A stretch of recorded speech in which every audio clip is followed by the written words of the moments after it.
Welcome to the King of the Court podcast with Ben Riggs and Ben Staten. All right, welcome to the King of the Court podcast. I'm Ben Riggs, and this is Ben Staten. Yo. All right, this is a fun episode. I mean, we're sort of on the eve, or not even the eve, the morning of the NBA Cup games. But there's some NBA chatter that's actually kind of drowning out the excitement for the NBA Cup games. I don't know if drowning it out, but certainly sort of taking the spotlight away from the NBA Cup, and that is what gets every basketball fan on the planet excited, and it's trade rumors. So Shams, who in the absence of Woj is sort of the new All-NBA knowing oracle, has reported that not only are the Miami Heat open to potential trades for Jimmy Butler, but that there are three teams Jimmy Butler is willing to play for. He's sort of Dame timing the Miami Heat, right? To have this happen to the Heat is particularly hilarious, but also good for Shams for finally abusing the hegemonic news-breaking powers that he was gifted by Woj retiring. You know, he'd been sort of silent, but I do appreciate this is a Shams bomb. Yeah. And so we, our first real big Shams bomb is that the Miami Heat are willing to trade Jimmy Butler, and Jimmy Butler is willing to play for three teams. Those three teams are the Dallas Mavericks, the Golden State Warriors, and the Houston Rockets. Yeah. You know, we're going to dive into each of these scenarios. Just right off the top, my 20 seconds on this is that I think the Dallas Mavericks, honestly, man, I don't see it. For one, I think that this team is so well constructed and is only beginning to find its stride. That's the crazy thing. They're second in the Western Conference, second or third. They're right there in the Western Conference. Are they 9-1 in the last 10? Haven't they won? They're playing unbelievably well, and I still don't think that they've been able to get all of them on the floor yet, and playing in the order that Jason Kidd foresees for this team. I mean, Luka Doncic won Player of the Week. He's fully back from his wrist injury, slow start, all that. He's back at MVP level, Luka. Kyrie has had an amazing start to the season. Gafford and Lively look like sort of, that demon-headed twin monster in the middle that everybody expected them to be. PJ's been great this year. In fact, PJ's kind of seemed to be sort of the fulcrum upon which Dallas's success swings. Najee Marshall's looked unbelievably well. Quentin Grimes has been great. I just don't look at this team and think there's a lot of opportunity to upgrade to the level. Now, this is the important point, to the level of Jimmy Butler. All right. Could you upgrade on the margins here and there? Yes, but there's not enough that this team should be willing to part ways with to go out and get a Jimmy Butler. The one big piece I could see is maybe Klay Thompson, but that's not anywhere near enough to match what Miami's sending out for Jimmy Butler.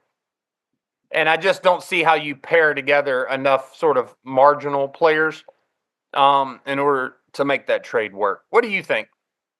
Well, I think we got to address the biggest issue first, and that is that Shams bomb just does not work. That's just doesn't. The Woj bomb works better. I think Shams Nami is a much better choice. Yeah, Shams Nami. So Shamsquake. Yeah, Shamsquake. There we go. The Shamsquake. Shamnado. Yeah. That now that we've gotten important issues, addressed, I think it does not make sense for a team which is, I just pulled them up right now. Yeah, they're 9-1 their last 10. They're 16-8, and they're on a 7 games winning streak. They're not blowing it up for Jimmy Butler. Especially not blowing it up for someone if this was a 25-year-old Jimmy Butler, maybe. But that's a move that shrinks their window, and just from a time-wise than what it is currently. And as you said, looking at their roster, you would have to give up, unless you're trading Luka and Kyrie, which obviously you're not. You'd have to give up one, 3 or 4 of Klay, Najee, Kleba, Gafford. You're giving up a lot of core pieces in the rotation, and draft capital, which Dallas is low on because they have made a bunch of trades. This is not like first round picks are really important for Dallas. They just do not have like if they're going to give them up, they have to hit 100%. They have to hit it out of the ballpark. I don't see. So I I just don't don't see it see. happening. I don't see anything coming out of Dallas. Like there is no reason to move. But for starters, I mean, outside of Luka and Kyrie, who even still, you'd have like there's not enough to match there. But like even still, with one of those two guys, who you're absolutely not moving. Yeah. Everything else is so far away, you end up having to pair together so many different pieces that you've completely reconstructed this team. It's just not realistic. Jimmy Butler can want to play for Dallas all he wants. Jimmy Butler is not going to become a Dallas Maverick.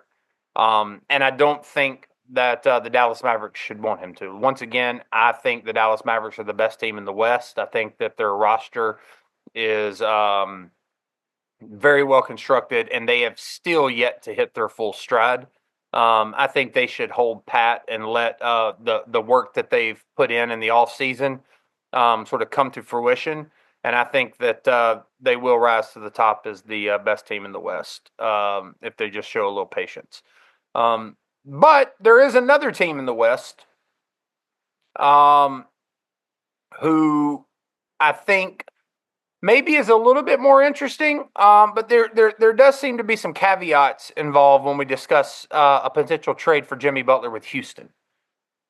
The problem with the trade to Houston is that Houston has basically said, or at least it's been reported that the feelings in Houston are like we're happy with the roster that we've put together thus far. We want to see how it's going to play out over the course of a full season. We're not looking to make any hasty trades. Do you think that they can maintain that level of patience and discipline in the face of a potential Jimmy Butler trade? I think that the Rockets are the team best positioned in the league to trade for a superstar if they want to. The thing with the Rockets is this is already. I mean, they are 16-8, same as the Mavs. But my question with them is he the right fit? Like this is not a team that needs to pull the trigger right away. There are some reasons why you would want to make a move now. Jalen Green is signed to a contract that balloons to $30 million a year next year, and in some circumstances that could make it more difficult to trade him. However, as if you go through the Rockets sort of roster right now, one of the issues they have is all their young players are on rookie scale contracts, and so you have to pair a bunch of them together sometimes to trade for a player who makes as much as Jimmy Butler, which is almost $50 million. But again, like you run into the same situations. Like I think like they could make a trade for this, and I think it would in some circumstances make them a better team. But if you're going for Butler, the only reason I'm doing that if I'm Houston is I believe that makes me the favorite to come out of the West this year because he's 36 years old. They have enough young pieces that their window is not going to close shut because of this, but this is not a like it's an awkward fit next to a team that has 6 or 7, I believe, high first round picks on it, and a bunch of other young players as well. Like the timelines just don't match up. But I do think that you can come up with they do have older veteran pieces that you can package together that would make this trade interesting. Yeah, and I think like you've got some older players like Steven Adams, who you put some salary towards the trade, but then you also have, some of you could either say your younger veterans or your older young players, like Dylan Brooks, who I think Miami would have some interest in. So a potential trade, if we're like, and real quick, just to kind of further caveat this, when you hear things like the Houston Rockets are wanting to see how things are going to play out over the course of the season, my thing is they're talking about two players. Yes, they're not on the fence about Amin Thompson. They're not on the fence about Tari Eason. They don't even feel like they need to make a decision about those two guys right now. They're talking. They're not on the fence about Alperen Sengun. They're on the fence about Jabari Smith Jr. and Jalen Green. And because they're on the fence about those two guys, from what I've heard, Jalen Green, like if you ask around the Houston Rockets organization, you could get like wildly different answers about his role in the future. Like I've heard people say that one person may tell you I'm hesitant to believe that he's going to be part of our long-term core. And another person who believes he is the centerpiece of the long-term core. And so I think when you hear them say, like, we're going to sort of hold on and see what this season has in store for us and what we've got, I think they're primarily talking about Jalen Green and then Jabari Smith Jr. So for a potential trade, doesn't make sense to put those guys in it unless they're getting back someone along the same timeline that they have some degree of confidence in. So with that said, a potential trade for the Houston Rockets for Jimmy Butler could be something along the lines of Dylan Brooks, where you're sending out $22 million, sending out $12 million for Steven Adams, $8 for Jeff Green, Uncle Jeff, and then you're sending out 4.5, 4.6 for Aaron Holiday in exchange for Jimmy Butler and his whopping $48.7 million. What do you think of that? Brooks, Steven Adams, Jeff Green, Aaron Holiday, probably a draft pick or two, and then Jimmy Butler. I mean that, if it's a lot. I mean, it's Brooks is a major piece. I don't, he frustrates me to all end, but he is a core piece of their defense. Like you are also taking away. They still would have Fred VanVleet, but this is basically the group of veterans that they brought in 2 years ago to professionalize this team and have played a key role in getting the younger players up to speed. So you're risking taking away sort of like the grown-ups in the room. But you are getting back Jimmy Butler, who has accomplished more. Well, I mean, he's been a leading role. More Um, than Jeff yeah, Green. I think it adds an interesting dimension to the team. I mean, at that point, I would have a question about what you would be doing with both Eason and Green and Butler. Sorry, I think that they kind of play similar-ish roles. Like on offense, but Butler is a malleable player. I do like Butler's also 36. So like if you bring Butler in and you sort of have the approach of, well, we're going to, Butler's also going to be our primary guy in that spot, but then I can cycle him out, put Tari Eason in for him, let Tari Eason start to play some, more significant minutes and start to build him up so that he's ready to go whenever Jimmy Butler steps aside. But that opens up another major question about bringing Jimmy Butler in. Yes. When you bring Jimmy Butler in, Jimmy Butler wants one thing. Jimmy Butler wants that final big payday. Yes. So 100%. the question is, how big is that payday and how many years is it for? Yep. That's And another major thing Houston has to think about when they look at bringing in a player like this. Yeah. And you're also getting a situation where like you just got to look now at what your lineup is. So like this would probably be Van Vliet. I would say Amon Thompson. I would put Jimmy Butler. I'd put Tari Eason, and I would have Şengün at center. That's a very good defensive lineup. You're not starting Jabari Smith? Well, they've started him, so yeah, probably Jabari Smith instead of Eason, with Eason coming off the bench. So Jabari, but with either Smith or Eason at power forward, that's a good lineup. I think it's going to force them to have to play Reed Shepherd, which I think is a good thing for this team overall. You now do have sort of a glaring hole at backup center. With I guess Jock Landale's kind of your backup center, which you could do worse, but if you're going to compete for a title, you want a better version of that. The Lakers have done worse. Yeah. It probably gets some more minutes for Cam Whitmore. That's a big advantage for this trade for the Houston Rockets when you really think about it.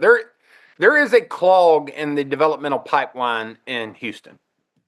Yes. Like getting everybody the minutes that they need and deserve is really difficult when you have that many young, talented players on the team. I mean, I don't even know that it's really that debatable. Houston is the best young, talented team in the NBA.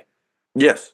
There's no even competition, and like they're in their own stratosphere as far as like just youth and talent. They have 5 to 6 guys in the top 25 under 25 list. Now, none of them are like the top, to be very clear. But And Reed Shepherd was not included on that. And so, like, if he was getting a ton of minutes, theoretically he could be included in that. I mean, there's still questions about him, but I think he's going to be good. I mean, someone who shoots the level he can shoot at is going to be good. I know he's had a rough beginning of the year, but he gets spot minutes. He needs to get into, he needs to get into a routine. He needs to get into a rhythm. That's just easily explainable. So yeah, I would do that. Like the big question, for me to do this trade, as I said before, if I'm Houston, I would need to feel like this makes me a favorite to come out of the West. And Does it make you better than OKC or Dallas is the question? Yes. And I don't know, like, does Fred VanVleet, Amen Thompson, Jimmy Butler, Jabari, Sengun as a starting 5 with Shepherd, Whitmore, Tari Eason as you sort of your backup core? Does that beat OKC?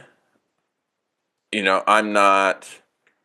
It's an interesting thing. So real quick before we shit on it, which we're about to do because it doesn't make you better than either of those teams. So like, if you're a Rockets fan that's just sort of hankering for a superstar to come in, and the cherry on top is Jimmy Butler's from Houston, so there's sort of a homecoming element to this. I'm sure that's a huge part of why he wants to go back. But before we shit on it, I will say this: the one major flaw with Houston's roster, and we talked about this when we previewed the Rockets Golden State game. And the reason I picked Golden State to win that game is because when you're talking about a winner-take-all game like you have in the NBA Cup, one of the first things I'm looking for is who is the guy on your team who's going to take control of the offense and give you like your reliable points. Like who's the guy who can go out there and reliably give you 28, 30, 35 points, right? Golden State has that guy. Houston doesn't have anybody on that team that I'd be willing to bet the over on any point spread in any game. That's the thing, in any game. I'm not talking about just this game. I'm saying on any given night, the points could come from anywhere because there's not a clear number one scoring option on that team. I mean, when you like, if you catch a Jalen Green game, you would think like, oh, that guy's definitely it because of the sheer athleticism. But like, he's not consistent with that. Alperen Sengun has been really good, but there's some matchup dependencies there and stuff like that. I actually think he could do well against Golden State if Draymond's not on the floor. But if Draymond's on the floor, I do think Draymond's the kind of guy who gives him a little bit of trouble. But I'm not previewing the Golden State thing. What I'm saying about Jimmy Butler is that you now have the guy come in like that's your points man. That's your number one scoring option. Yes. No, he immediately becomes the face of the team. Yes. And honestly, all of this, the whole thing with the Rockets comes down to what you feel about Jalen Green. We talk about, are we going with Sengun or are we going with Green? But Sengun's a piece that you can kind of fit into a lot of teams, especially now that he has improved defensively and become something of a rim protector. Green to me, I understand why people are so excited about him. He is top 5 single most athletic players in the league. It jumps off the screen when he's in transition. But we're on season 4 now. He has been he's been kind of the same player for the last 3 years. With some improvements on defense. Yeah, I think he took a little bit of a step towards the end of last year and has shown flashes of that this year. He's a raw shot blot. That's what he is. Mm-hmm. Like, I mean, it depends on who you show him to as to what they see. But last year he averaged 19.6 points, 5 rebounds, 3.5 assists on 42% shooting from the field, 16 shots a game. How many points? 19.6. Yeah. And, shooting 42.3 from the field on 16 attempts and 33% from three on 7 attempts. This year, he's averaging 19.5 points, 4.7 rebounds, 2.6 assists. He's shooting 39.9, so roughly 40%. Basically the exact same number of field goal attempts at 16.3 and 32.8 from three. He's How many having the three-pointers same season. how many three-pointers is he attempting per game this year versus last year? 7.9 a game this year against 7.4. Okay, so that hasn't really changed that much either. Yeah, No. I mean, my thing with Jalen Green is that I think when you look at him and you catch him in his best moments, it's almost like you see a bigger Ja Morant because Yes. of his athleticism. When you catch him in his worst moments, you almost see like sort of the worst elements of Jordan Poole or last year LaMelo Ball or something like that. You know what I mean? Yes. It's very inconsistent not winning basketball. So I certainly I'm more what my position on Jalen Green has been more like what I've heard the Rockets are thinking, which is like we just don't know. Like that's kind of how I look at Jalen Green. Like I just don't know, and I understand what I think your response would be. I mean, I'll just let you say it, but I think your response is going to be like, "Well, we're in year 4. Like we got to start knowing something." Yeah. And I think that's fair. At 36, though, if I'm the Rockets, I'm not pulling the trigger on the Jimmy Butler trade. I completely agree. I don't feel that way. If this were, I'll just pick someone. If we were talking about Devin Booker, Oh, 20, different. 20, Yeah. 28 years old, like still, veteran, same type of thing, great score, then we're having a different discussion about parting with like major young assets. But for a 36-year-old who's not having the best year of his career, um, that's somewhat risky. And like, yes, the Rockets would still have all their trade assets with the Suns, so they would still be able to make multiple other major moves if they wanted to. Like the Rockets have the most flexibility, with the Thunder about what they want to reshape their roster 2 times over. They can do that with their draft picks and their young players. But this one, it just doesn't. I just don't see it. And if you're doing it, then like, is it going to hurt them long term? No, not unless they give up the Well, farm. you're signing up Yeah. for once you make this trade, you are signing up for a long or at least another big deal. I don't know if long term is the right word. You're giving Jimmy Butler 3 years.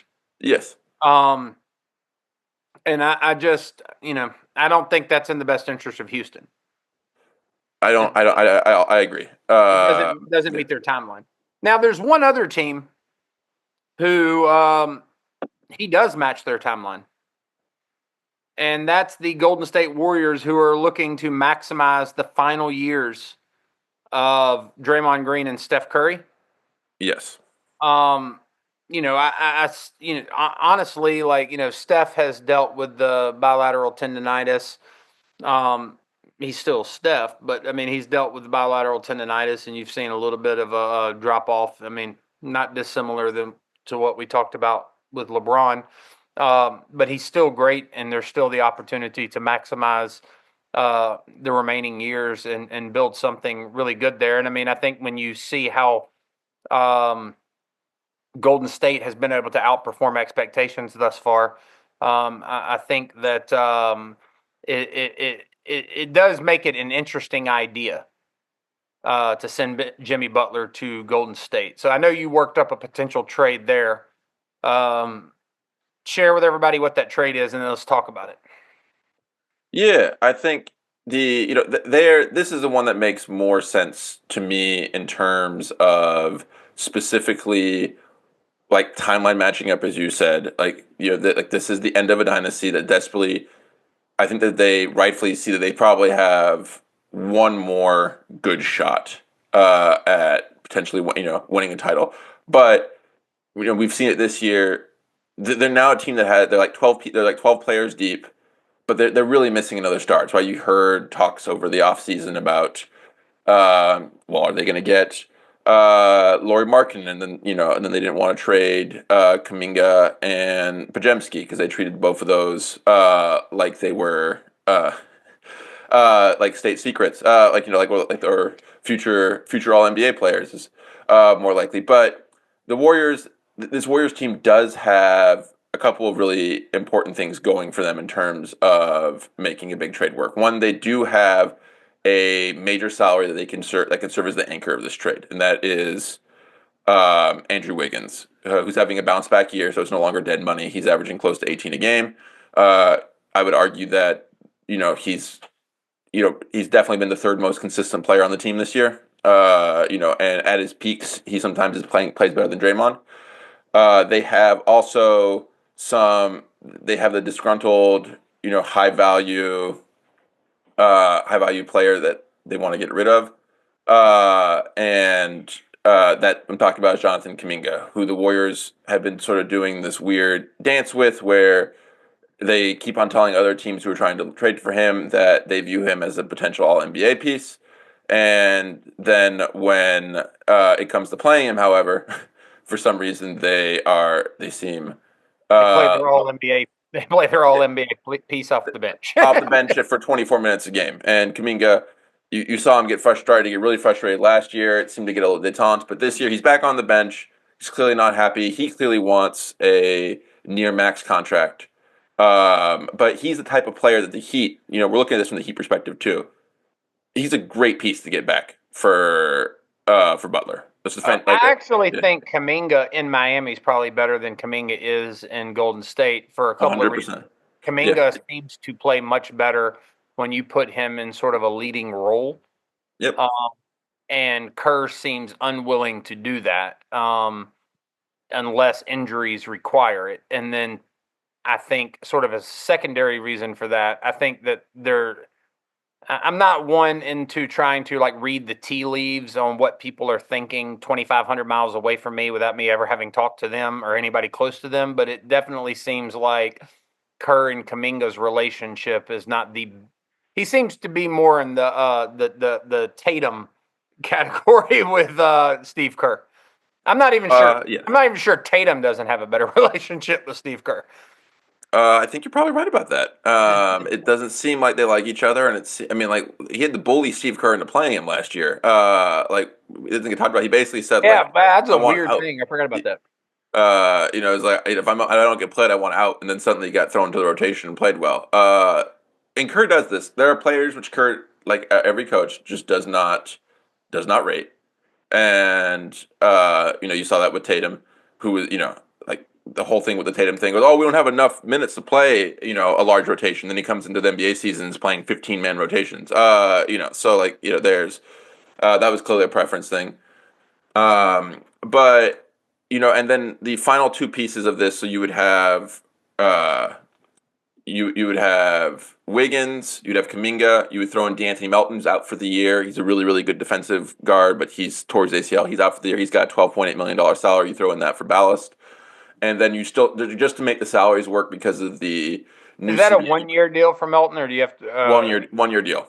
Everyone besides Wiggins is on a 1-year deal here on this. And then just to make the salaries work, and this is, he's played well, so it's actually not a non, it's not a throwaway. Will be Lindy Waters third. So basically, we'd be doing Jimmy Butler for Wiggins, Kuminga, Melton's expiring contract, and Lindy Waters. That is. That's an interesting trade for both perspectives. The Heat, I think, take this right away. It gets them the young future potential All-Star to build around. It gives them a player in Wiggins who can be a good facsimile of Butler on that team, and who has shown flashes of being an impact player in the playoffs. Literally was the second best player on that Warriors team that won the last title. Something that they can work with. Kuminga, Waters is a good young piece. He's the classic. Actually, type of player. I think Kuminga is more the prototype of Jimmy Butler offensively than Wiggins is. I like, if you've watched Kuminga here recently since they've had some trade issues, I've been impressed with Kuminga.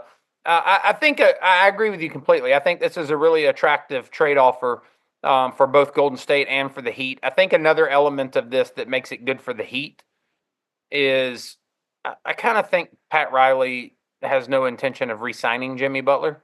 Oh, they made that clear. Yeah. And I think he might be ready to move on. And so Kuminga coming in, I think he's a good young player that Pat Riley and quite honestly, I think Kuminga would thrive with the Miami Heat. And I agree with you about Wiggins and the defense that he brings, particularly when you're playing guards like Rozier and Tyler Hero. Yep. You need a player like Wiggins on that court that gives you some defensive prowess and some length.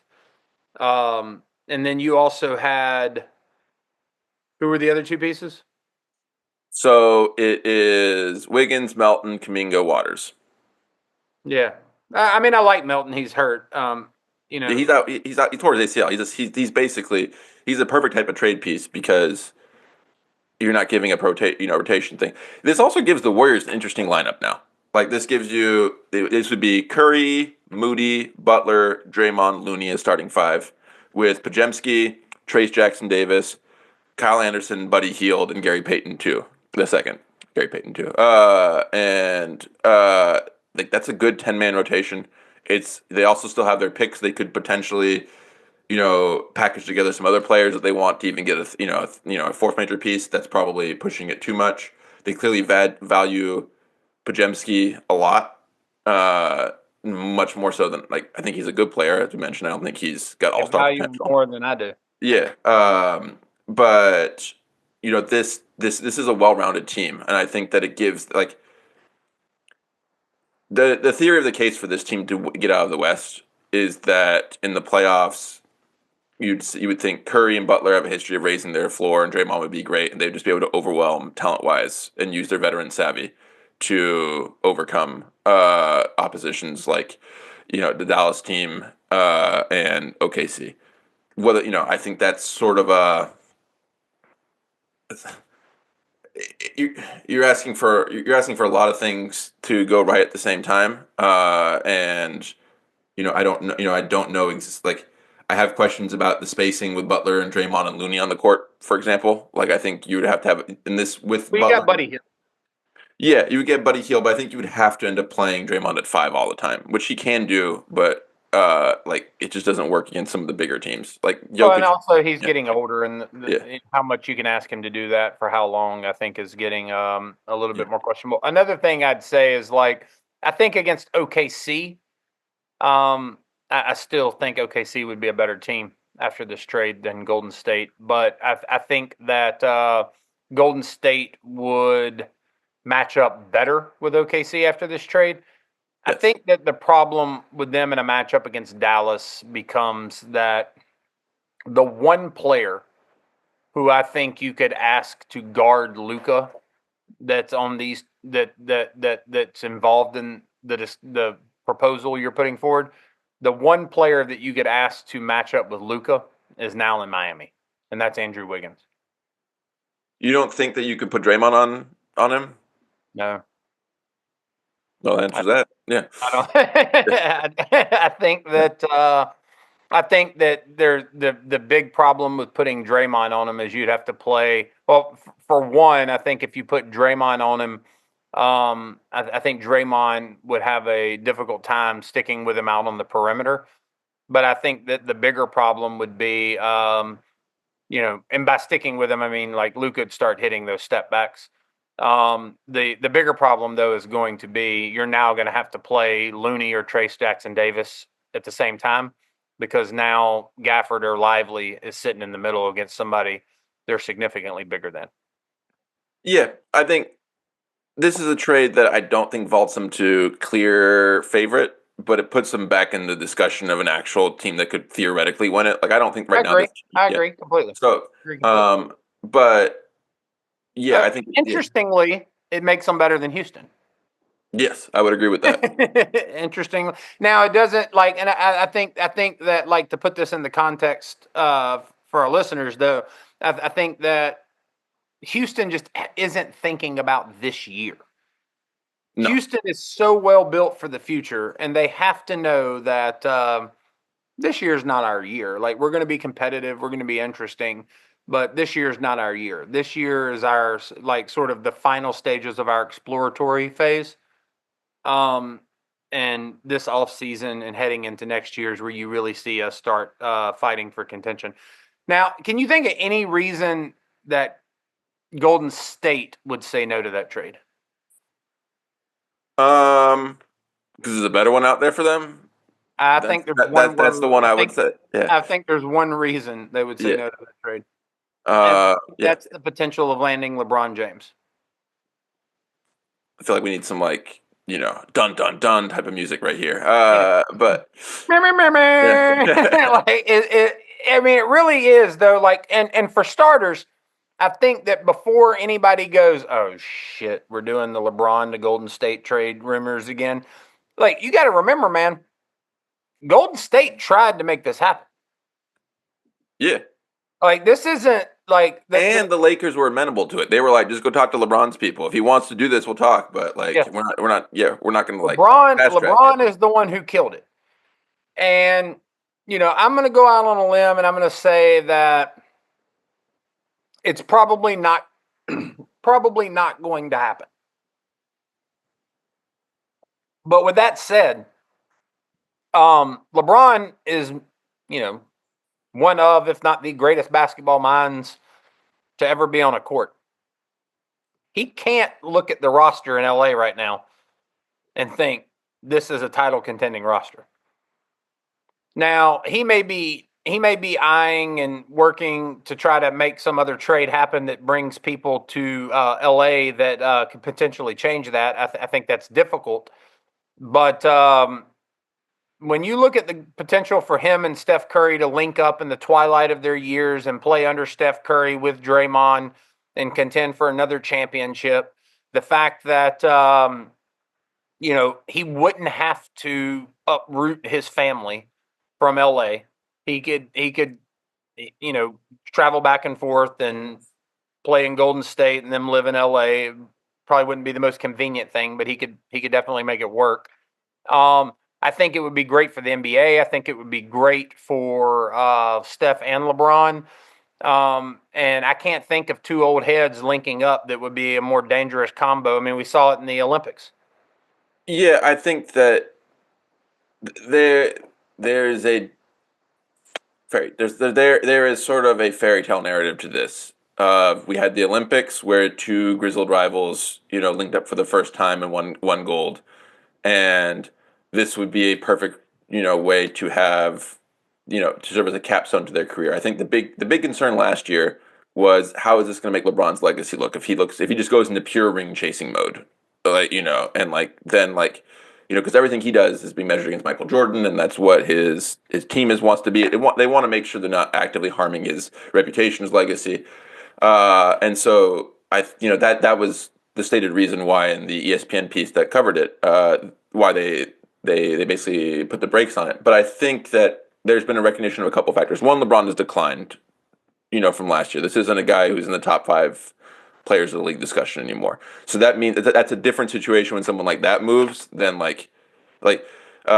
than when someone where he is now, which is in sort of the top 20-ish range. And I think that Olympics real quick, for all the LeBron stands out there, the dude is about to be 40. To say he's in the top 20 discussion is so far from being a slight. I mean, it is unbelievable that you're talking about a 40-year-old being in the top 20 of the most athletic professional sports league in the world. Yes. No, I completely agree with that. But I also think that people love the Olympics this year with them teaming up. I think that, the Curry and LeBron, they both carried the team individually at different times during the Olympic process. Curry sort of served as the closer, and LeBron was the one who was able to sort of carry it. But I think it creates a really fun narrative for them both to close out their careers together and hope and try to get one more title. I do think that we're at a position in time where things have changed, where this wouldn't be looked down upon in that, except by people who are actively Do looking. you see this as ring chasing though? Like, there's so much of a fairy tale narrative surrounding this, and like the fact that LeBron and Steph are so clearly in their the twilight of their years. I mean, I know it's about maximizing both of the remaining years, and by definition, maximizing means trying to win a championship. Um, but it doesn't have the same feel of KD to the Warriors. Yes, so where ring chasing becomes an issue to me is when players leave teams before that team has exhausted itself to go to a better contender. So KD leaving the Thunder for the Warriors. That Thunder team was in a position to win a title if he stayed right then. Like, they had been fantastic. They nearly had upset the Warriors, the 73-win Warriors. They had beaten the 67-win Spurs, and that like that he could have won there, and it was too early. Everyone, Westbrook was in his prime. Ibaka was in his prime. Like, he had the core there to do it. That is so that's what I call ring chasing. This is very similar. Talking obviously a different caliber of player, but this is very similar to when Clyde Drexler left the Blazers in the mid '90s to team up with Hakeem. The Lakers. He stayed with the Lakers for 8 years. The roster they built up there, it's clearly run its point. The team's on a decline. It's in the team's interest, honestly, to start thinking about rebuilding, just like it was with that Blazers team, to start rebuilding at that point in time. It is in LeBron's interest, like the ring. There's nothing to set up a standard that requires players to just stay in bad situations because of it's stupid, and that's not actually what people are talking about. Like, everyone understood Lillard wanting to leave, leave In fact, Portland. they get to the point with Lillard where I remember Stephen A. Smith making the argument that, like, he wants Lillard to leave because he thinks that that's an example of his, like, competitiveness coming to the Yes. forefront, and him just being willing to acquiesce to a bad situation wasn't very competitive. And I agree with Stephen A. Smith about that. Like, I think the right thing for Lillard to do is force himself out of Portland and put him in a situation to be competitive in the last years of his career. Yeah. So no, I don't call this traditional ring chasing. I do think that it will also create fantastic narratives of sort of an evil empire teaming up. To they. So it's gonna create, like, it's gonna energize. It's gonna juice ratings. You're gonna have, like, just, I mean, imagine, like, the story of the Celtics coming back up and this team just sort of coming together, like, against Tatum going up against Curry and LeBron after the Olympics. Tatum and Brown after Brown getting not getting on the team. Tatum being benched for these guys. That would be a fantastic, like, just off the bat, that would just be a fantastic finals, like, narrative. So no, I would be excited. Under Armour suddenly becomes part of the conspiracy too. Under Armour versus Under Armour versus what it could be, like, they're all like Under Armour and Nike team up to take down Jaylen Brown. But Jaylen Brown and Jordan Brand. But I think this would be fun. I also think that there's we talk about the problem with the NBA. One of the things is that there's this sort of LeBron, like, he's just there, but his team isn't good. And I think the league, like, a lot of people, doesn't know what to do with him right now. Like, you put the Lakers on national television against a bad team, it's a fun game. But you put them on television against, like, even like a team of the caliber of the Nuggets, they get stomped. They get curb stomped. And so, and I also think, hard like, to capitalize on him. But if you put him on the Warriors, then, like, that's a media, like, marketing. 100%. The other thing too, the ads write themselves. I think in Golden State, like, look, because LeBron's averaging 23, 8, and 9 right now on 50% shooting from the floor and 36% from three. Well, let's take the 3-point percentage, because I think this is a sort of a good comparison between the two teams and how it would so drastically impact LeBron's performance on the floor. In LA, LeBron's probably, unless Dalton connects on the floor, LeBron's probably the most dangerous 3-point shooter. And even still, Dalton connects so young. I mean, you don't want him to get hot, but there are nights where he comes out and you can tell he doesn't have it tonight. He's young. He's going to be streaky and inconsistent. LeBron's the one that you just don't want to get hot from three. LeBron's the one on that team you don't want knocking down 8 threes in the game, 6 threes in the game or whatever, right? If he goes to Golden State, he's at best the third most dangerous 3-point shooter. Yeah. So he's going to get a lot more open looks from three in Golden State than he would in LA. And I think there's a lot of, the way the motion offense, the way that Golden State, Steve Kerr runs things, LeBron's passing ability, in the same way that Draymond Green excels as a creator in Golden State. I mean, LeBron would be that much better. Well, before we analyze the lineup stuff, let's get to the trade for folks so that we can talk about the actual pieces. Fair enough. Yeah. Go ahead. Yeah. So, I think this is where the new CBA this has been talked about all of the time, all over the place. But the new CBA does make trades like this that are honestly one of the things that make the league fun, much more difficult because they're all rules about aprons and where you can aggregate contracts, whether you can make players can you trade one big contract for multiple small contracts? Who can do that? Who can be traded when? So you have to actually this becomes sort of a convoluted trade, but the core of it remains the same 3 pieces that the Warriors would basically be trading probably for any major player. So and the same that 3 guys you package for Jimmy Butler. Yeah, so that's Wiggins, who I could see the Lakers being very interested in as sort of a, tread water, really solid piece, good defensively. Kuminga, who is the potential all-star, the core of the trade for anyone trading for them, and Melton. And then you just got to really find a way to make the salaries work on the back end. For Golden State's end, you probably have to put in Podziemski, who I know, this is the front office seems to really, we said this before, they value him a lot. He's having a down year, but he's a type of player that he's the prototype of player that the Lakers are really going to want in a trade like this. They're going to want a shooting guard who can both shoot and is not like a turnstile on defense and is young and on a cost-controlled contract. Those are 3 items that they're going to want.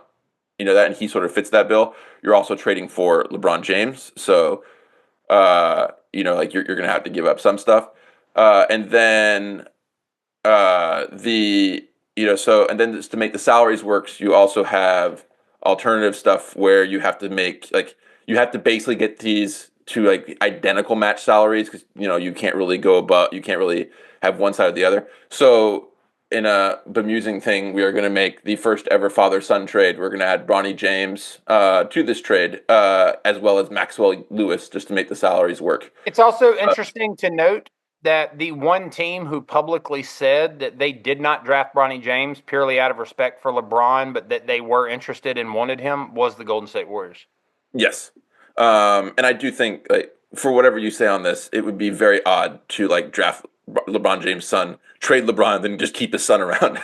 Well, and to be quite honest with you, if you think about the type of players that Golden State has shown interest in, and developed over the years, Bronny kind of fits that prototype. So I don't have any problem with Bronny and Golden State.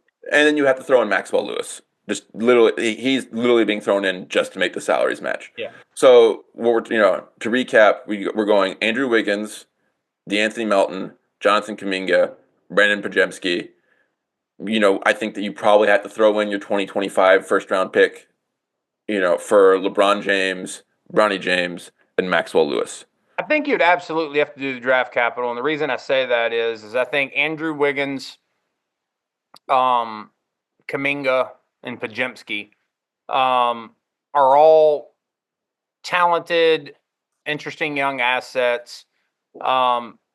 First of all, none of which come close to like the box office marketing level of LeBron James. In all fairness, very few, if anybody, really the only other person who does is Steph. But two, all those guys are good, and they have their, particularly Kaminga and Wiggins. I'm sorry, drew a blank there for a second. Kaminga and Wiggins There's certainly. going to be a test on who's in this trade, by the way. So you better, I'm going to make sure you remember all the names. Yeah, Kaminga. So Kaminga and Wiggins both have their strong suits. Neither one of them are as versatile offensively as LeBron. I think the Lakers team post trade would be a much better defensive team than they are right now. Yeah, and like Melton, like he's a free agent, but like so like he could leave at the end of the year. But he, when healthy, is the type of player that fits what the Lakers need, like a defensive ball hawk type of guard. Well, it also opens up, like, Rui kind of becomes, a second unit player, or even potentially superfluous on this team, because now you slot somebody like Pajemski into the starting point guard role. Yes. Who's a little bit more of a two-way player, and you put Kaminga where LeBron was, and you've got Andrew Wiggins out there too. Like, Andrew Wiggins helps shore up your defensive backcourt issues, and then you're probably running a lot of two-man action with Austin Reeves and Anthony Davis, and doing some in and out stuff with Kaminga and Anthony Davis. Yeah, you're a playing team. This isn't a team. This isn't a trade that's going to make the pick that you're giving the Hawks this year. Like the first overall pick in the draft. Like, this is a legit, like, you're playing Reeves, Pajemski, Wiggins, Reeves, Pajemski, Wiggins, Kaminga, and Davis. That's a solid starting five. If you want to, like, you can keep Davis around to the end of the year. Once you get your own pick back, you can trade him for more capital. It enables you to trade Rui in a separate trade, and potentially bring in another backup big, and get off the D'Angelo Russell carousel, which they've sort of been stuck on. Yeah, so I agree with you 100%. Yeah, but the real exciting one. Well, but real quick though, on the Lakers front, I think another piece that is important to mention is, if the reports are true about what happened last time Golden State offered this, obviously Golden State's got to offer a real trade, but it sounds like LeBron's kind of in the driver's seat here. Yes. If LeBron wants them to trade him, it's just up to the front offices to make it work, because it sounds like he can kind of call the shot and get out of this if he wants. Yes, 100. You have to remember exactly what the discussion was at the end of that trade deadline last year. The Lakers front office, this wasn't just LeBron nixing it, but that being a pretext for the Lakers front office saying no. Lakers front office said, okay, this was brought up to them by the Warriors, and they're like, this is the first we're hearing of this. We don't know if, like, LeBron hasn't mentioned to us that he's interested in being traded. If he comes to us and says this, then we'll consider it, but we're not going to do anything. We're not going to do anything until we get word from his camp. And then the Warriors told his camp this, and his camp was like, no, we're not going to push this. But the Lakers were in the reports, and they never disputed this. They were open to considering this, to considering a LeBron trade if that was what he wanted. And that goes with the Lakers' ethos, the Buss family ethos of accommodating stars to try to attract future stars. You work with them to build strong relationships. And I think that, this is why I compare it to the Clyde Drexler trade. That people forget how good the very late 80s, early 90s Trailblazers were. That was a team that had went to the finals twice, should have gone 3 times. The Magic's Lakers sort of upset them. They were deep, they were talented, they had a strong core. And after about a 5-year window, starting around 94, and after 94, the team declined because everyone got old. Drexler was no longer at that point a top 5 player in the league. He was he was a top 5 player in the league at that point at his prime. And the Blazers needed to rebuild. The Lakers team here, this is too old. The core is too old. Davis is 32. LeBron is 40. Like, this is if this wasn't LeBron, this is a natural point where the team would be moving to a rebuilding phase. That is why you've seen them conserve their trade assets, their draft picks. They've been refusing to trade them because they had to either make the choice of going all in and making a gamble on all their future assets and go in on a 39-year-old LeBron, 40-year-old LeBron, or to sort of stealthily begin a rebuild. So LeBron leaving, as long as they get good return for it, actually makes sense for them in terms of the life cycle of their team. Oh, I think it makes total sense for the Lakers. The reason I think that the caveat about Golden State was the one who initiated this to begin with is that I think that shows that the Golden State front office either was interested in this move or, some star power on Golden State's team. It sounds like it was Draymond, and I can't imagine Steph being out of the loop on it. But it sounds they're not just going to be like, "Yo, Steph, glad you came into work today. By the way, LeBron's here now." So, like as you said, the Lakers accommodate their stars. Like they have a history of doing that, and they've done right by LeBron James up until this point. I mean, and I fully expect that if LeBron wanted out, the Lakers front office would be a good faith partner with the Warriors front office in figuring out a way to make this work to get LeBron to Golden State. I fully expect that would be the case. The Warriors front office has seemed to kind of had kind of an approach of, or at least tried their best to have the approach of, we're not shackled to the previous era. Like they were willing to part ways with Clay. Honestly, after Bob Myers left, it seems like it was, they were trying to start on a fresh sheet. I don't know that if Steph, Draymond, and Steve Kerr are all pushing you to go in a certain direction, if you're going to be able to withstand that pressure. And then I think the impetus would once again be on Golden State's front office to work with LA's front office to make it happen. And that seems to be what happened in the previous iteration of this, where it seemed like Draymond, and it's hard to imagine Steph wasn't involved as well in pushing them to make this happen. So with that said, obviously LeBron does not help you build for the future. No. And this move would definitely be Golden State not focused on the future, but focused exclusively on maximizing, really doubling down on the remaining pieces of the previous generation.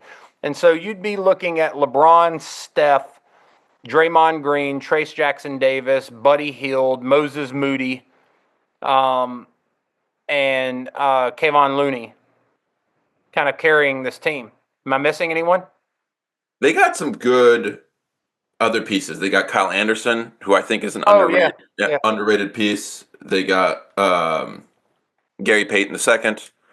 I think what you're probably getting in terms of starting five after this trade is Curry, Moody, LeBron, Draymond, Looney as a starting five. And with honestly, just for like shooting, actually you could keep LeBron's a good enough shooter at this point, especially that you could keep him on there with that. So that's like I also think it's kind of a matchup dependent thing with Looney, because LeBron also brings so much size depending on who you're going up against. Like you might not have to have Looney on the floor. Yeah, I agree. And then the bench, and this is a decent bench of Buddy Hield, Kyle Anderson, Gary Payton, Trace Jackson Davis, and Lindy Waters. And depending on who you're playing and the situation as well, like Buddy Hield's probably a closer in a lot of those games. Yeah, and and you can also you can pace things. Like you could have lineups with LeBron running point with Hield, Moody, Jackson Davis is sort of a rim runner. And we've seen no shock to anyone who knows basketball, Steph and LeBron play well together. Like they do. I think LeBron is also probably the perfect player to help keep Draymond a little more under control. These are the two players Draymond respects the most in NBA basketball. I like Trace Jackson Davis as a player, but to be honest with you, I think Draymond helps make him better. Draymond's an excellent passer. Yes, but with that said, he is a entirely different kind of a threat in a two-man game or as a play creator than LeBron is, because Draymond is a lot more limited with the ball in his hands. I mean, in fact, what you're looking for is like screens that he's setting and passes that he can make. Yes. With LeBron, he can set the screen, make any pass. I mean, damn near any pass anybody in the league could make. And then he himself becomes a scoring threat as well. So I think a player like Trace Jackson Davis, you would actually see increased production from, if for no other reason than like his rim running would be maximized with LeBron. 100%. This is a fun team. Like if you get this, I don't know if they come out of the West. I think that there's some good teams, but like this is a lineup. This is a physical. This is a strong team. This is a team with good shooting. This is now a team. It's old, so like it's one injury and then you're back to the issues you had before. But it would allow LeBron to play a more limited role. Like with the bench there, like LeBron needs to get on a 28 minutes a game type of like that's just probably best for his age and just keeping it And maximized. we all know Kerr doesn't have any problems with a superstar sitting on the bench, so. No, and it's going to be hard for LeBron to complain with Curry doing it already. Like it's just the classic Spurs thing where like a player comes in and like Well, gets that pops yelling at him, and it's but like well, Duncan's taking it. my thing with LeBron and the 82 games and the amount of minutes he's playing in LA, I don't think it's as much to do with LeBron insisting on playing high minutes and a high number of games. I think it's LeBron insisting on winning. And Yes. that's what it requires for him to win in LA. Yes. I know. I agree with you. That's the thing I think, and so in Golden State, I don't necessarily think that would be necessary. But because we're kind of up against it, let me ask a couple of questions of you about these potential trade scenarios. So the same question I asked earlier about Houston, if they were to make the trade for Jimmy Butler, I'll ask that. Does this put Golden State ahead of Dallas or OKC in your mind? I would put them ahead of OKC matchup wise. Just the strength and physicality, I think, becomes a big issue. I also think that they suddenly have like the passing to really cause issues to OKC's swarm style defense because you could just get the ball out really fast and catch some open shooters. I think Dallas. You've I got two think guys on that team with Draymond and LeBron that are really difficult to swarm. yeah, and Curry's and Curry's also They're not swarming Curry because he doesn't stand. Yeah, and I think that it becomes. I think you're going to see. I think Dallas is a really interesting proposition. I think that's a really interesting matchup. I still think that they struggle with the Luka answer in that scenario, and I think that Luka is a smart enough player specifically to exploit some of the defensive issues this lineup's going to have, which is they're going to be vulnerable to rim runners. With LeBron's mobility is a little compromised. There's if you're playing Draymond, he's great, but he's small, and Luka's going to do everything he can to draw Draymond specifically out as the help defender. And LeBron, I mean, the Nuggets do this against the Lakers all the time. LeBron as a help defender, as a rim help defender, is just difficult for him because he just has difficulty getting moving fast enough to be able to like affect lobs. That's literally what the Nuggets' key play against them, which is the Aaron Gordon just hang out in the dunker spot until Jokic collapses the defense and move it. But I think they could absolutely win a series. I think it would be a tough one. Like it's hard. Like that's a lot of points. That's just a lot of points you have. You think they could win a series in general, or you think they could win a series against OKC or a series against Dallas specifically? I think this is a Western Conference Finals team if this trade happens. Yeah, I mean, I think that the size against OKC, you're right about. Like, I think they just become sort of a roster that can kind of bully. Yes. Maybe. Because, I kind of feel that way about the Lakers against OKC too. But the problem is Draymond offensively isn't the kind of guy who's going to bully you in this, like the way Anthony Davis does, right? I don't know. I don't think I could. I think I struggled to put them ahead of OKC in a 7-game series against Dallas. I think that Moody could potentially match up with Kyrie. I don't think that's going to go that great for Golden State. I don't think it's a terrible matchup. I think it's I think you see more a like, lot of Gary Payton in that series. yeah, yeah. I mean, like you're going to have to put.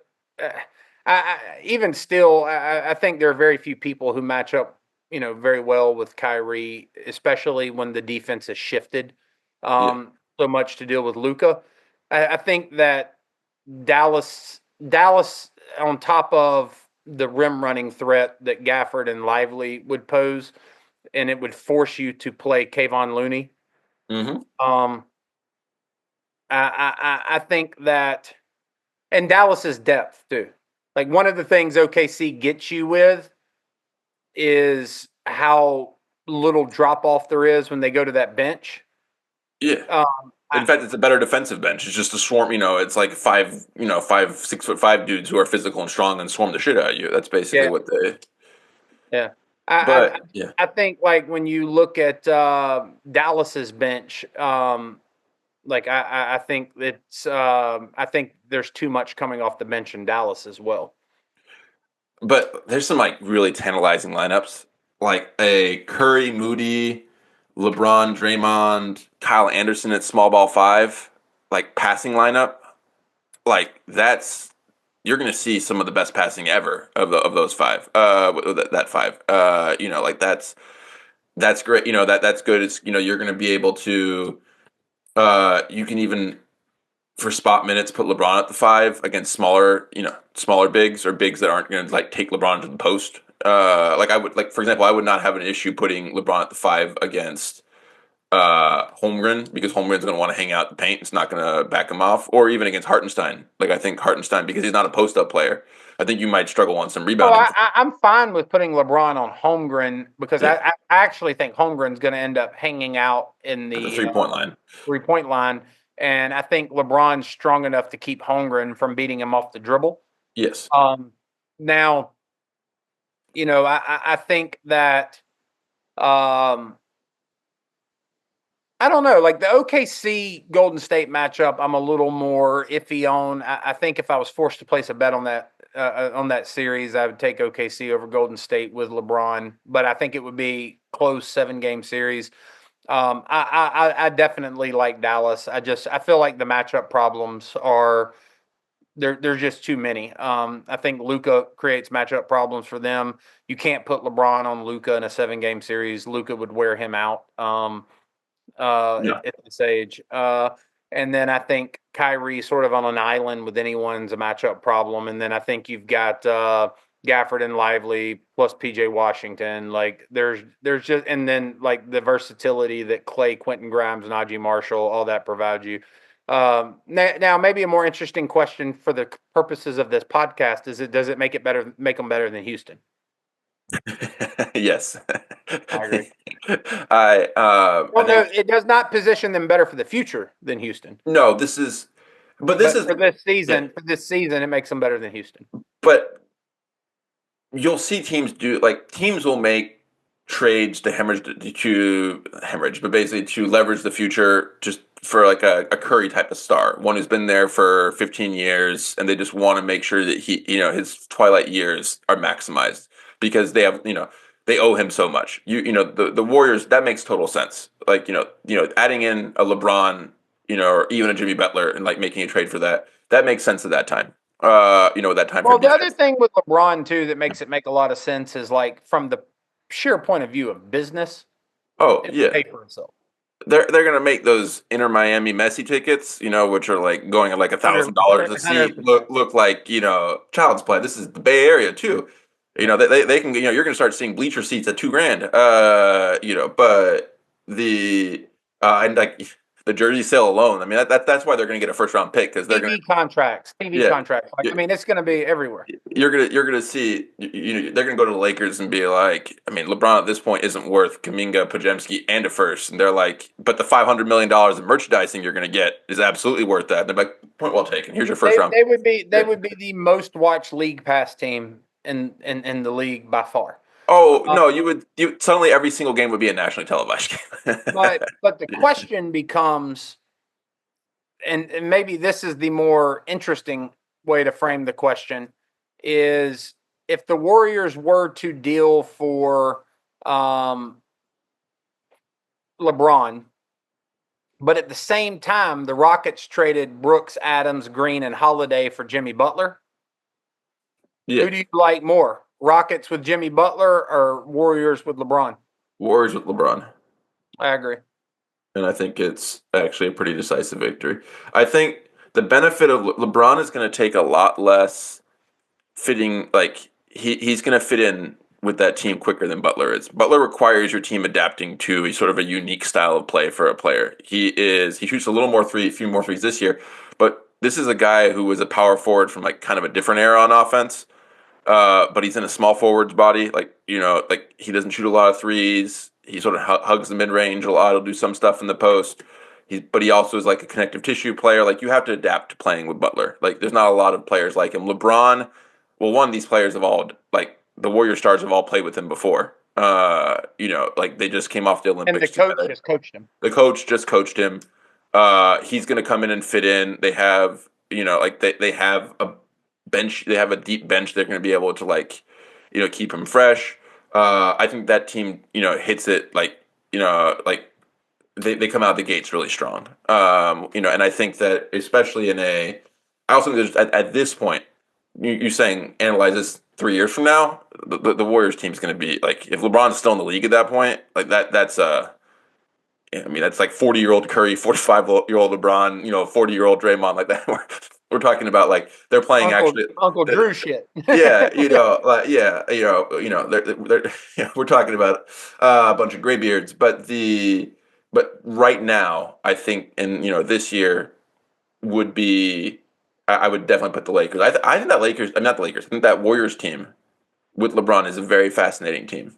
I really Well, do, I and agree with you. I agree with you. I and just yeah, I think that you have in OKC, you have a really, really, really good defensive team yes, with a great pure scorer. And I mean, currently without Holmgren on the floor, you have a good, number two option in Jalen Williams. One of the things I think Thunder fans need to pay attention to is that Jalen Williams, wasn't having the best year at the beginning of the year when Holmgren was on the floor. And then when Holmgren stepped off, Williams seemed to start doing better. yep, And also, like, everybody's very excited to see Chet Holmgren and Isaiah Hartenstein on the floor together. I'm a little more cynical or skeptical about what the spacing on the floor is going to look like with them two on the floor at the same time. I don't necessarily think it's going to be a great pairing, and I think it could also end up messing up some stuff for Jalen Williams. But I think that like I'm not saying that I think this team under any iteration of it, OKC, isn't a top three team in the West. I think that they are. yeah, I think Dallas, since Nico Harrison arrived, has I think their front office has outperformed every other front office in the NBA. And I quite frankly don't even think it's close. I think they've absolutely killed it, and I think that they've built a roster that, to me, is the clear cream of the crop in the West. And it's not the type of young roster that you have in Houston. But one of the problems for Houston moving forward, in my mind, is two things. One, in the 4 to 5 year range, which is kind of where I think Dallas is built. That 4 to 5 year range, Dallas is positioned very well to yes. be right there in the mix of things in the West. And then once you get past that 4 to 5 year range, I mean, you've got Area 51 down in San Yeah, Antonio. it's Wemby time at that point. Yeah, And so like the thing with the NBA is like all this talk about Houston having the best young talented roster in the NBA is all great and well. Um, but you need someone who can be a gravitational center, and they just don't have that. And Jimmy Butler doesn't answer that question for them when you talk about competing 3 to 5 years out. No, the Jimmy Butler trade alone is not enough to make them a title contender, and you'd have to be paired either this year, but probably down the line. But like the problem with the Butler thing is he's not going to last much longer with a secondary trade, which is why if I'm them, I'm holding my fire on Butler and going for someone who's like a top 10 player in the league because you have the assets, you have the young players that you can be picky, and there is still there is reason to just let this young team for now keep the core and let them still learn, continue to develop because they're not going to stagnate without a big trade right now. They are going to still continue to improve and get better. Yeah. So I completely agree on that. I think that in terms of the West, it will be well. Stepping back, the other thing you asked earlier about is this a ring chasing move? Like when we're complaining about ring chasing, what we're actually complaining about is less so that someone's going to a team to win a ring because we actually ask players to do that, as you mentioned with Damian Lillard. It's that player joins a team on the brink and it just makes them unbeatable, and then it's not fun to watch that anymore. Yeah, And 100%. like that was what the complaint about the KD Warriors was that it was legit boring to watch. And I mean, honestly, man, I think that's what drives a lot of the hate for Boston. I mean, I think some of that is Boston is just one of those teams that, like, they're like a lightning rod team. Like, you either love Boston or you hate Boston, and it's just Yeah, always been that way. So there's just a certain amount of that. And I think there's a lot of people who some of the animus towards Boston is driven by the fact that they look at Boston and they say, yeah, I mean, a lineup with Porzingis, Drew Holiday, Derek White, Jason Tatum, and Jalen Brown. Um, like, what yeah. are we talking about? We're talking about like damn near finals Generationally good team. NBA level guys. Yeah, and but that's not what would happen with this Lakers team. Like you're adding LeBron with this Golden fucking State. Warriors team, with this Golden State team, but that's not what would happen with this Golden State team. You're adding LeBron, but this is still a team that's beatable, and it's and so the games are still going to be fun. It's still like this would still be like I don't think this is a team that like in a finals necessarily be favored against the Celtics. I think that I don't think that they would necessarily be favored against OKC and like from a betting perspective, in the Western Conference Finals or the semifinals. So, and Yeah, you, I'm yeah, not putting. and so you're I mean, not, I'm hesitant with OKC, and I wouldn't favor them against Dallas. yeah, and so it would lead to fun basketball, would lead to competitive basketball. They're not shoe-ins, and that's what we want. We I want, agree. I yeah, agree with you yeah, 100%. yeah. That's what we want. And When so, you can strike the balance between making the games more interesting, fun, and competitive, and creating a must-see TV narrative, which is exactly what LeBron to the Warriors would do. would It do. would strike that balance. It would be, I mean, literally, I think you would see an uptick in NBA League Pass subscriptions overnight Yep. because you can't put the Warriors on national television every night. And I think that, like, on nights where they're not the ESPN or the TNT game, people are going to be tuning in to League Pass to watch them. I think every day when you turned on ESPN or Fox Sports to watch the sort of the talking heads, they'd be talking about LeBron and the Warriors. Um, Yep. there are obviously some people who would get exhausted by that, but between the group of people who hate the Warriors and hate LeBron and the people who love Steph and the Warriors and love LeBron, like, I think you would have two very large camps who are absolutely enthralled by what has happened for both positive and negative reasons, and it would be good for the business of the NBA.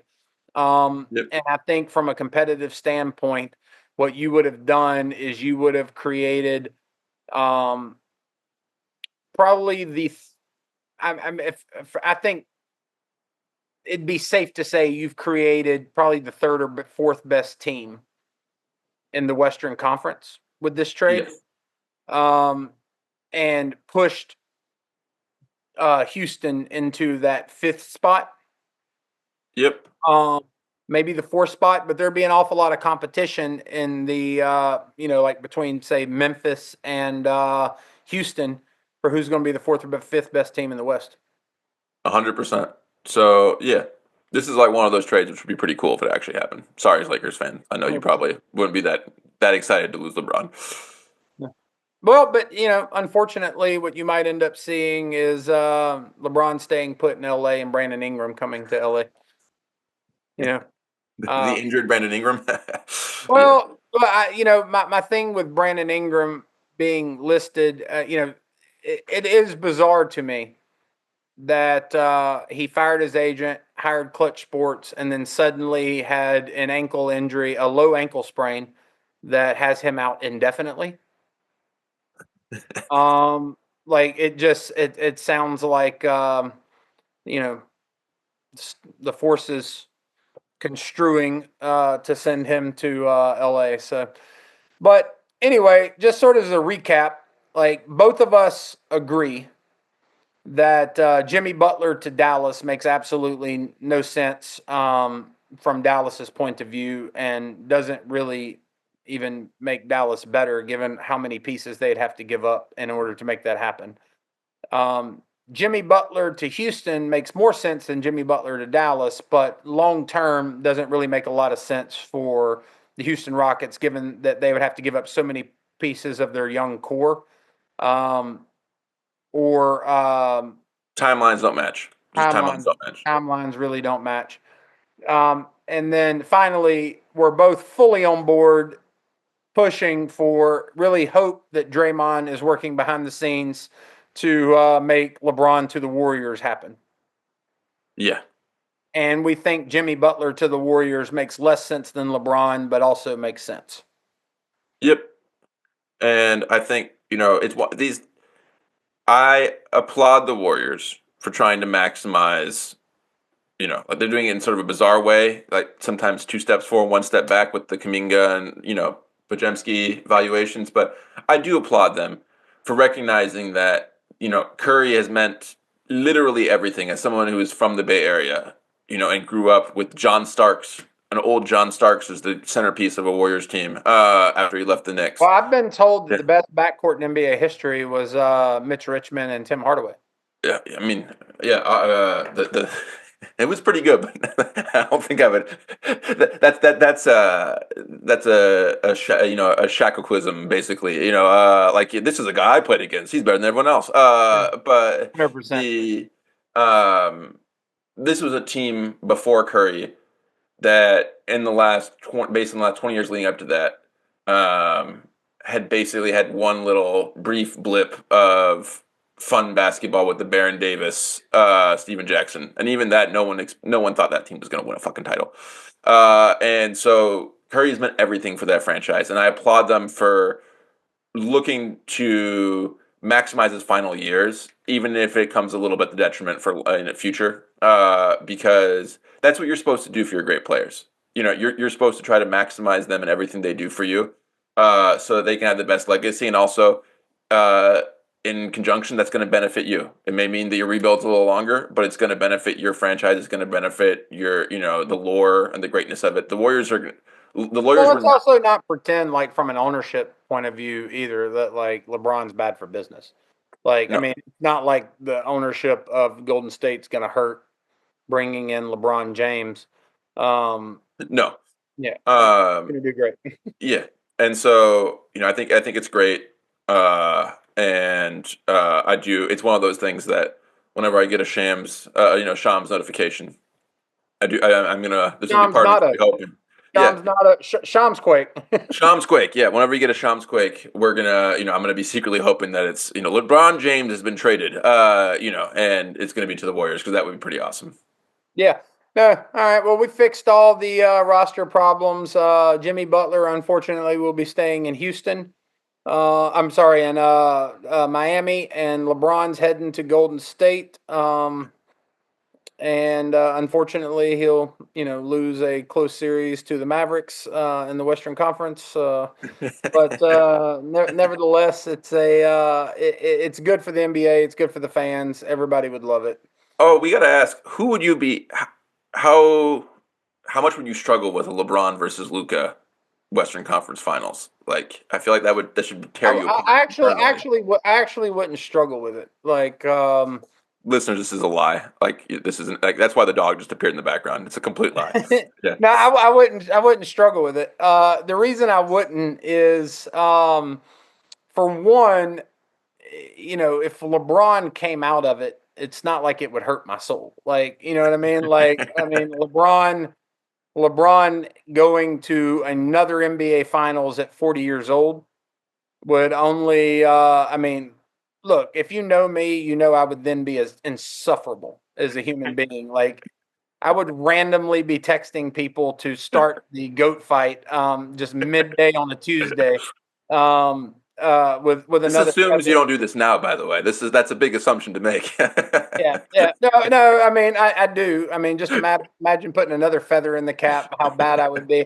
But I think the main reason it wouldn't perturb me is because, at 25, I'm much more interested in seeing Luka's success. I'm much more excited to see sort of, him. I mean, I'm one of the ones who think that, the expectations of Luka at 25 years old are utterly insane, where people say he doesn't play a winning style of basketball, yet he's made 2 Western Conference Finals and an NBA Finals. He's a perennial MVP candidate. He puts up just ungodly numbers constantly and makes his teammates better. So like I struggle with that narrative, and therefore I think he's already had great success, and isn't an NBA champion because he ran into the aforementioned Boston Celtics team that had all of those pieces on it. But I think that I'm real excited to see Luka hold up a trophy, win an MVP. And so that would obviously be my desired outcome if them two were to meet in a series. But if the consolation prize is I get to just troll every Jordan fan that I know with LeBron being the GOAT because he's in another NBA Finals at 40, I'll take the consolation prize and go about my business. Oh God, I hadn't considered. And my business will be annoying people. I had not considered that this would make it more likely that you're going to be insufferable about LeBron by making his chances of winning a title better. So I might have to just rescind my support of the trade preemptively in that case. And I mean, like, look, dude. I mean, if the trade happens, I just become insufferable for such a long period of time because then I'm just like constantly like Dallas Mavericks are the best team in the West. Luka's the MVP.